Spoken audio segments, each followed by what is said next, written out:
Estamos de vuelta con otro invitado de lujo. Hace rato le queríamos tener en el programa y anda pues de candidato presidencial. Entonces, vos sabés que se hace rogarlo. ¿Por qué eso de que anda pues de candidato?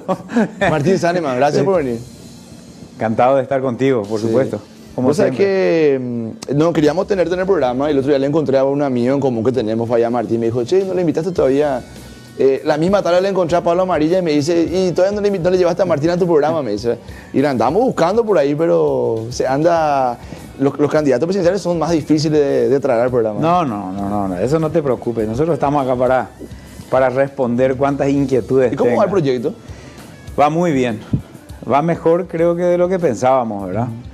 Pues sabíamos que era muy difícil enfrentar sobre todo una cultura más que una estructura. Porque a veces la gente dice, caramba, estás loco para enfrentar esa estructura.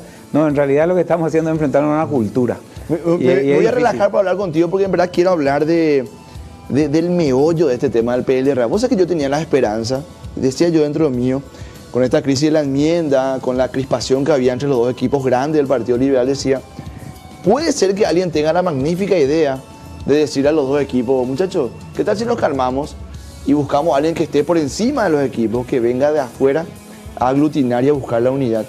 Y decía que por ahí podía ser vos, podíamos recuperarlo en la política, digo Gonzalo Quintana, o de por ahí podía ser también el mismo Carlos Mateo, que finalmente terminó siendo candidato de uno de los equipos. Pero no se analizó nunca esa posibilidad. Yo creo que vos estás más informado de lo que la gente... No, vos sabés que... Sí, hubo intentos de diferentes sectores y me llamaron. Y ese fue el motivo por el cual me reintegro otra vez a la política. Pero por supuesto que hubo algunos condicionamientos de mi parte, ¿verdad? ¿Se puede saber cuál para hacer y sí, no, es sobre todo en la forma de hacer política. Resulta que las campañas electorales normalmente el objetivo fundamental que tienen o que persiguen acá en el Paraguay es, no te digo casi exclusivamente, pero muy grande es el objetivo que se proponen, es la búsqueda del poder por el poder nomás. Cuando empezamos a hablar de esto con diferentes sectores, decía, bueno, esperen un poquitito, vamos a ver cómo vamos a organizar el país. O sea, esto no es va a estar vos, va a estar y después quiénes van a estar trabajando. O sea, y ahí es Martín Saneman sí, individual, es un individuo, como seguramente le llamaron a otros también. Sí. Yo creo que no haber sido el único. Hay que hablar del modelo. Yo creo que también, alguna vez en Paraguay, no sé si esto se hace en algún país del mundo, vos recorriste mucho más que yo, por ahí me puede decir, existe esa idea. Yo creo que Martín Saneman debería contarnos, por ejemplo, yo quiero llegar y este va a ser mi modelo, ustedes conocen mi trabajo de siempre. Y así fue. Y no solamente eso, sino que Martín Saneman me diga a mí, podría ser mi ministro de Hacienda, esta mi ministra del Interior, o sea, a ese nivel no llegamos, claro, pero seguramente íbamos a llegar. Claro, que yo pueda saber quién viene detrás de Martín Saneman, porque ese también es el gran secreto, ¿verdad? Sí, así es. También preguntábamos quiénes iban a estar en el Congreso. Ese es otro tema, ¿verdad? O sea, si iban a estar diputados o iban a estar imputados. Esas son cosas... Eso es muy fuerte. Es fuerte, pero así es, ¿verdad? O sea, entonces, ¿qué es? Esto es producto un poquitito de la maquinaria electoral que creo que automáticamente me entré con una cruz en la espalda, ¿verdad? ¿Y no te marginas ser así de éticamente elitista, me puedo decir? Porque vos sabés que yo lo veo muy entusiasmado, por ejemplo, a Santiago Peña. Y después le veo en el escenario con un Víctor Bogado, y vos decís... No quiero estar yo así. Prefiero no, o sea, yo creo que la política... tenemos que comenzar a ver un poquitito, a generar un proceso de transición en la política. ¿Y si son ellos los que juntan los votos, Martín? En algún momento va a ocurrir lo que ocurrió con Macron en Francia, en algún momento va a ocurrir lo que ocurrió. Macri, ¿para qué va muy tan lejos, verdad? O sea, Macri hace 20 años le dijeron, si tanto quieren cuestionar, hagan un partido político. Hicieron y mira dónde están, ¿verdad? Cristina le dijo eso. O sea, claro. Entonces, este tipo de cosas ocurre. 5 o 6 jóvenes prácticamente le echaron a Dilma Rousseff, ¿verdad? O sea, con el tema de internet. Pero nosotros, ¿a cuánto estamos de eso? Y mira, creo que es parte de un proceso. Tal vez no estemos tan lejos. Tal vez. Esa es la visión un poco que tengo, porque si uno hace un análisis de quiénes, es decir, de las posibilidades que tienen, fíjate vos, cuando a mí me dice estructura, te vas a ir a andar a hablar con fulano que tiene estructura, que te maneja, lo primero que haces al sentarte es, te piden plata, ¿verdad? Es clásico en la política. Yo decir, no, mira, nosotros no estamos con este tipo de planteamiento. Pero eso es culpa de quién, Martín, porque vos sabés que yo... Y eso es de los liderazgos políticos. Los propios liderazgos son los que promocionan y entran en trompo, porque después tienen que entrar en el proceso de corrupción, y por eso es que muy poca gente se salva. ¿Sabes por qué te pregunto culpa de quién es, Martín? Porque ponete en el lugar de don Pedro, de, no sé, de Tayo Azapé, y dice él, viene Martín a visitarme, y le voy a sacar mi boletita de Ande para ver si no me puede ayudar con eso, porque nunca más va a venir Martín. Claro, pero entonces, lo que pasa, le voy a quitar provecho ahora porque lo nunca que pasa más va a volver, que la política debe conseguirse de una forma diferente. No está bien, pero debe conseguirse de una forma diferente. En primer lugar, creo que tiene que estar fuera de los privilegios. Es privilegiado aquel que se acerca al que detenta el poder y consigue, por ejemplo, un trabajo para su hijo, para sus parientes, para sus amigos, etcétera, etcétera. ¿Y qué pasa del resto de los 7 millones de habitantes? O sea, ese es un proceso de injusticia enorme. Acá, los jóvenes que están acá, evidentemente tienen que romperse todo y estar trabajando todo el día. O sea, acá nadie les regala absolutamente nada. Entonces, te digo, volviendo otra vez a nuestro tema que fue tu pregunta, y me parece que fue muy importante, ¿se puede o no se puede hacer este trabajo diferenciado de la política? Y yo creo que sí, el 65%, según los trabajos que nosotros tenemos en encuesta, el 65% de la gente no va a votar en las elecciones. Y de ese 65% cuando preguntás por qué no va a votar, y porque ya no cree, demasiado ya nos mintieron. Necesitamos gente honrada, necesitamos gente diferente. Bueno, ahora el desafío que yo tengo es justamente el de llevar y darme a conocer con las propuestas. Porque yo no te diría nada, Martín, si todo el mundo conoce tu trabajo, yo creo que debes ser una de las personas más éticas y probablemente una de las mentes más luces a partir de hoy. Y te digo, ¿hace cuánto no hablamos? Hablamos después de 2 años, creo, ¿verdad? Sí, por ahí. No hay ni nada detrás. Entonces te digo, pero no tenés miedo de ponerte viejo y no llegar a la meta, porque, y te lo digo con respeto, porque si vos fueras candidato de un movimiento independiente, estarías en lo cierto, pero sos candidato de un partido amorfo, sin entusiasmo, donde va a votar el 30%, donde van a votar los tipos que solamente dependen del partido. No, pero ¿sabes qué? Una cosa, yo creo que este no es un planteamiento, por eso te dije al comienzo que es una lucha contra la cultura. Acá los procesos políticos son transversales a todos los partidos políticos. A ver, una de las pocas cosas simpáticas que le escuché realmente a Calega Laverna fue una vez cuando en este proceso electoral, creo que fue del 93, había dicho los partidos nuevos, se refería al Encuentro Nacional en aquella oportunidad, tienen todas las mañas de los partidos tradicionales y ninguna de sus virtudes, decía. Entonces, fíjate vos que parece una tontería, parece una cuestión de... Pero creo que hizo un análisis muy serio, antropológico, político, ¿verdad? Que era real. ¿Por qué? Y por una cuestión bien sencilla. Los partidos políticos son productos de la sociedad. Sí, o sea, no son entelequias, no son cosas que uno saca. Claro, todos los periodistas, todos estamos en la misma, ¿verdad? Todo, la sociedad es así. Entonces, creo que este planteamiento nuevo que estamos haciendo nosotros es una nueva forma de hacer política también porque nos animamos. O sea, anteriormente yo entraba en el 2002 cuando estuve muy cerca, fui candidato a presidente, joven también, salía recién de la gobernación del departamento central con todo el prestigio que mencionaba, ¿verdad? Muchos grupos se juntaron y dijeron, bueno, Martín, te vas a ser vos nuestro candidato, perfecto, no hay ningún problema, voy a ser candidato, renuncio antes de la gobernación como establecía la Constitución Nacional, me lanzo, pero era un lanzamiento diferente, una mezcla, porque yo siempre fui un poquitito disruptivo en los planteamientos, ¿verdad? En la capital, cuando trabajamos con la juventud y salimos segundo y no gastamos plata, nada, eran campeones nuevos que nos habíamos comprado para caminar, caminamos y ganamos y metimos 5, ¿se acuerdan ustedes? 5 diputados. Sí. Era muy joven todavía en aquella época, pero éramos 5 diputados metidos y hoy el Partido Liberal tiene 1. Uno por capital. Después ganamos la gobernación también sin tantos recursos, pero con un esquema diferente ya de hacer política, pero dentro del esquema tradicional. Pero ¿qué pasa en estos 20 años, ¿verdad? Donde también nosotros fuimos, no sé si expulsados, pero sí autoexpulsados, así como Gonzalo Quintana, como mucha gente que no se sentía cómodo en esa forma de hacer política, mezclado con la gente. Pero vos ganaste la gobernación, ¿no te parece que también ahora hay que llegar y al llegar uno puede comenzar a hacerle entender a la gente que se está caminando por la senda equivocada, de esa manera muy miserable de hacer política? y hacer los grandes cambios, porque mientras ustedes digan, a mí no me sirve un esquema como este y no lleguen... Mira, voy a tratar de llegar a través de internet, sobre todo, ¿verdad? De las redes sociales. Somos muy respetuosos, estamos programando absolutamente todo. Creemos que la ley debe ser respetada. Sí, como vos decías, una cuestión, la ética no se compra en la esquina. Uno aprende durante todo el proceso de su vida a ser ético o a no hacerlo, ¿verdad? O a ser tramposo, o a ser medio vivo, etcétera, etcétera, ¿verdad? Que es parte digamos, de las condiciones telúricas que te imponen la política. ¿Y qué te dicen los amigos, Martín, cuando vos planteas una manera? Y algunos se sienten orgullosos y dicen, Dios mío, qué aguante tenés, ¿verdad? Para estar en ese contexto trabajando.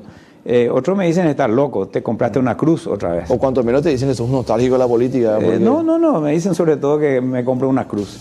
Porque el otro tema que yo creo que hay que evaluarlo bien es qué hacer desde el poder. Si me decís, vos verdaderamente vas a hacer los cambios. Y sí, yo me enfrenté a la mafia del transporte en la gobernación del departamento y no me ganaron. Me amenazaron, me dijeron de todo. Nunca subió el pasaje. ¿Por qué? Porque era injusto que suba el pasaje para la gente humilde. ¿Vos sabés que ahora que me decís estamos hablando de eso? No sé si puedo contar, a lo mejor ya se descortés contigo. Una vez un amigo que tenemos en común me contó una anécdota de un hombre que te estaba pagando por una casa. Y un día no te pudo más pagar y vos le devolviste lo que te había pagado. Sí, es cierto. ¿Es cierto? Sí, es cierto. Dejate de joder. Y porque así tiene que ser si no es mío. Pero si usó la casa mientras... No, pero lo que pasa es que era diferente. En realidad no fue tan así. A ese amigo siguió pagando, le pagó al señor y siguió pagando. Yo me podía quedar con la casa, pero él siguió pagando. Le dije, ¿por qué no pagás vos la hipoteca? Y hablen ustedes con el señor y arreglaron ellos y siguió pagando la hipoteca y fue feliz. Te ganaste un gran amigo, ¿verdad? No, es que esa es una de las grandes ventajas y una de las cosas más lindas que uno pueda tener. Las verdaderas amistades que uno tiene con este tipo de valores son amistades para siempre. Claro. Para siempre, ¿verdad? Porque son gente que siempre te respeta. A veces, y esa es la otra cuestión de los adversarios también. O sea, la gente puede ser que no me quiera, que no comparta conmigo. Pero no te van a tratar de... Pero me respetan. Totalmente. Siempre uso como parámetro lo que me dice mi papá. Nunca habrás visto que alguien vino a golpear la casa a reclamarme algo, me dice. Es como una enseñanza. Cierto, sí, así es. Vamos a hacer una pausa para hablar de los cambios que hay que hacer. ¿Cómo no? De las cuestiones programáticas, que cada vez se habla menos. Eso quiero entrar. Veo campañas sin propuestas, sin contenido. Podemos hablar después de la pausa. Pausa, así ya estamos de vuelta.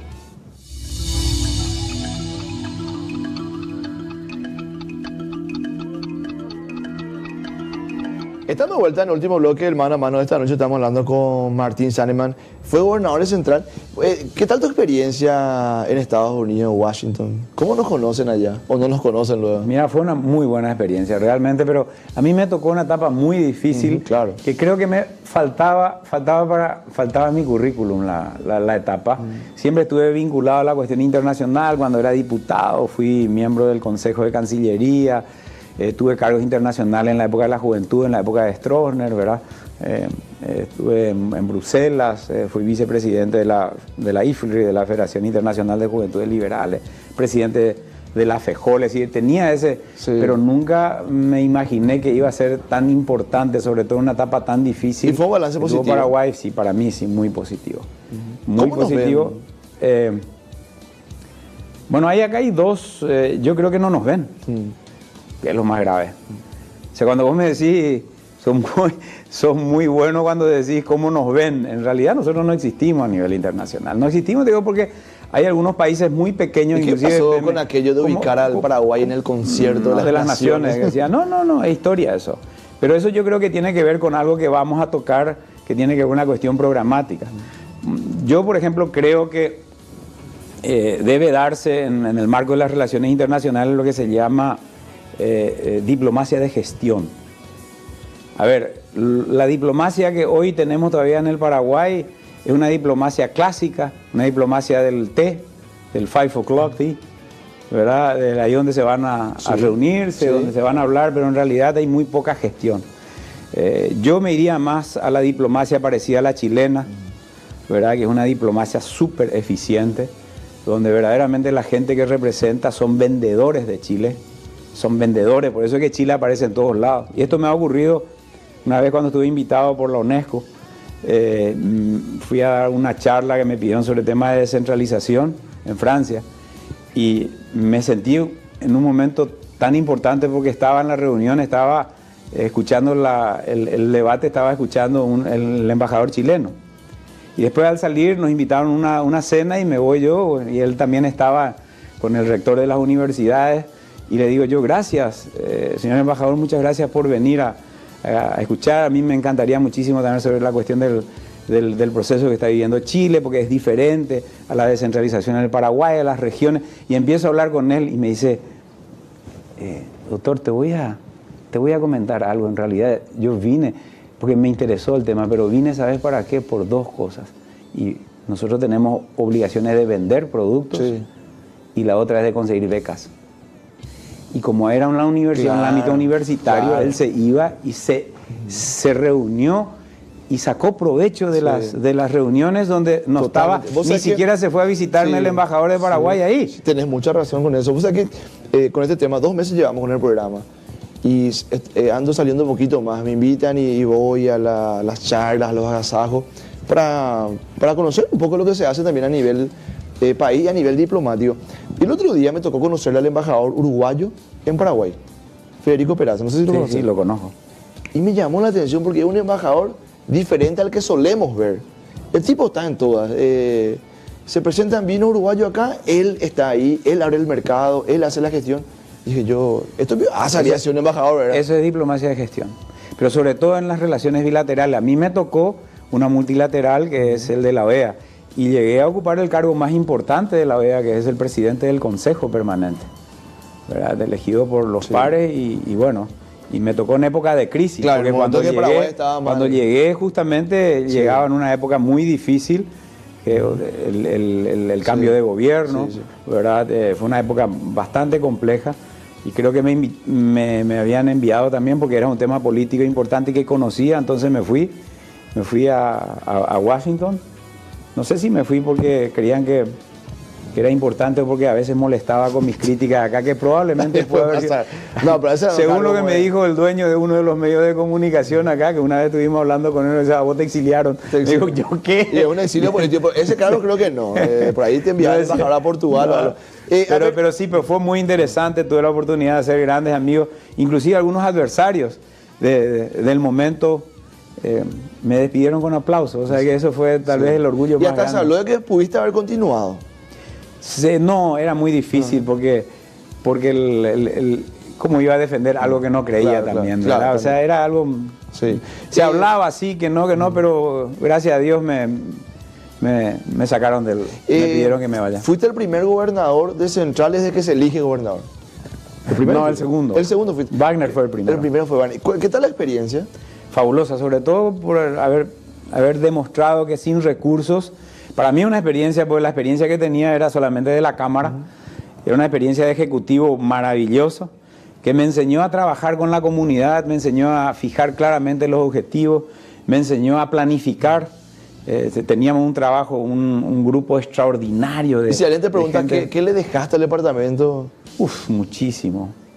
Muchísimo, realmente esa fue una época que sin recursos hacíamos muchísimo. Entonces, no solamente hablando de infraestructura, por ejemplo, creo que fueron los últimos colegios técnicos que se crearon en el Departamento Central. No sé si vi uno una vez. Sí, claro, son toditos en esa época, eran, ¿verdad?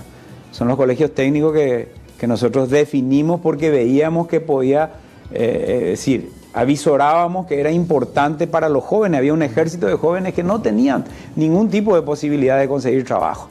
Y veíamos que el colegio técnico le servía a la gente y le sirvió muchísimo. O sea, hoy, por ejemplo, el colegio técnico de Limpio es uno de los que más me comentaron la vez pasada, y justamente cuando estaba haciendo trabajo político, y un señor un poco más viejo se acercó y bueno, me agradeció. Me dice, mira, los jóvenes están acá consiguiendo trabajo gracias a esto que ustedes hicieron en aquella oportunidad, cuando nadie quería hacerlo, ¿verdad? Cuando nadie se animaba. ¿Qué grandes cambios hay que hacer a nivel país, estructuralmente hablando? Acá tenemos que cambiar de modelo. O sea, si vos ves que toditos los candidatos, sean del partido que fueran, están planteando el mismo modelo. Y yo creo que hay que cambiar de modelo. O sea, y no voy a decir, el modelo entendiendo como la forma de administrar la cosa pública, ¿verdad? Voy a hacer algo políticamente incorrecto. mi productor nunca participa, solamente usa esto para decirme que nos vayamos al corte o para terminar el programa. Sí. ¿Y sabe qué me dijo? Pero ¿cuál lo que es el modelo? Y vos sabés que es muy cierto. A lo mejor lo dijo como una macanada, pero es muy cierto. Por la pregunta. No, porque la gente quiere saber cuál lo que es el modelo. Yo escucho todo el tiempo dice el modelo cartista, pero ¿cuál lo que es el modelo? Bueno, a ver, si definimos en términos políticos, un modelo es un esquema de trabajo, es la forma de organización del Estado. Yo creo que tiene que ser diferente. El modelo que se plantea es el mismo modelo. Es decir, puede haber, a lo mejor voy a dar más plata en educación, sí, voy a dar más plata en salud, que es lo que siempre se da en el negocio. Yo creo en la descentralización como un modelo diferente. Por ejemplo, el modelo es unitario y centralizado. Ese es el modelo. Dicen que es descentralizado porque metieron un artículo en la Constitución que es una ofensa a la descentralización. La descentralización es algo que a mí siempre me gustó desarrollar, la verdad, en términos teóricos también. He tenido la oportunidad de viajar mucho y de conocer los diferentes procesos de descentralización que se. Descentralizar significa devolver el poder y los recursos a la gente o al poder que está más cerca de la gente. Por ejemplo, los municipios, las gobernaciones. Pero ¿cómo plantearlo? Yo creo que tiene que haber subsidiariedad. Hay municipios que, por ejemplo, no pueden recibir tantos recursos ni tantas responsabilidades y para eso tienen que estar las gobernaciones. Hay gente que dice que las gobernaciones tienen que desaparecer. Yo creo que tienen que estar por lo menos 15, 20, 30 años hasta que culturalmente los municipios vayan paulatinamente obteniendo los recursos. Y te voy a dar ejemplo. Argentina es un estado federativo, Brasil es federativo. Yo no pretendo que sea federal, pero sí descentralizado. A ver un poquitito. El 95% del presupuesto sigue manejándose en el gobierno central. Y el tema Fonacid no fue un ejemplo fallido, un intento fallido, porque se le dio plata a todo el mundo se planteó mal. Cuando me iba a decir cómo vas a iniciar el proceso de transición, el proceso de transición a la descentralización, porque también es un proceso, así como la democracia. No es que del día a la mañana cae la dictadura y esto ya es democracia. No, hay un proceso de transición donde se van formando las instituciones y donde se van adaptando las instituciones a los objetivos. Prendes la tele y ves que el gobierno celebra y dice, este año aumentamos la cantidad de beneficiarios de los programas sociales. Eso pico es para celebrar. Cuando que deberíamos buscar bajar los índices de gente que necesite esos programas. Y lo mismo va en esto. Por ejemplo, yo tengo propuesta para todo. Para esos programas, por ejemplo, yo sé exactamente qué es lo que nosotros tenemos que hacer con por ejemplo, el de Coporá, ¿verdad? ¿Cómo podemos usar con... yo no creo que hay que regalar las cosas. Y a lo mejor algunos me van a cuestionar y me van a decir, yo creo que no. Yo pienso lo mismo. Pero yo creo que sí, por ejemplo, hay que darle a la gente que menos recursos tiene. Por ejemplo, hay otros países que ya nos demuestran que yo esas transferencias puedo hacerlo, por ejemplo, para ayudar a las empresas, para ayudar a las cooperativas, y tienen que ir a trabajar, o tienen que ir a trabajar en los colegios, o tienen que ir a trabajar, no de arriba, claro. Tiene que haber algún tipo de aporte a la sociedad, y esas personas, por ejemplo, que, debe estar el proyecto en sí, que es transferir recursos a los inempleables, a los más pobres, que verdaderamente necesitan, y es el Estado que debe intervenir, pero lo más importante es que el Estado con ese recurso le consiga un trabajo, le enseñe a sacar adelante un proyecto privado, una iniciativa privada, por ejemplo, ¿verdad? Y eso a través de qué se tiene que hacer, y se tiene que hacer a través de los municipios y de las gobernaciones. Si vos ganás la interna liberal en diciembre, ¿cuál es la fórmula, Martín? ¿Con quién tiene que aliarse el PLRA para que le alcancen los votos en abril? Nosotros hemos reclamado al presidente del partido que confunde la cancha, confunde los términos, confunde el referee, confunde todos los jugadores.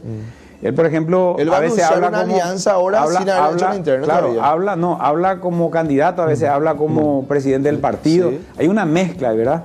Nosotros le reclamamos y le dijimos que queremos que se haga un planteamiento formal, de una reunión formal del directorio donde abiertamente podamos entender el proceso que estamos viendo. Y que esa alianza la conforme gane quien gane la interna. Él está haciendo una alianza como si fuese que él va a ser el candidato. ¿Y qué pasa si gana Mateo? No te digo yo, vamos a suponer que gane yo, o que gane Mateo, o que gane Ruiz Díaz. ¿O está muy confiado que va a ganar? ¿Quién? Y Efraín. Yo no sé, está mal el planteamiento porque no tiene que confundir el término institucional con el término privado.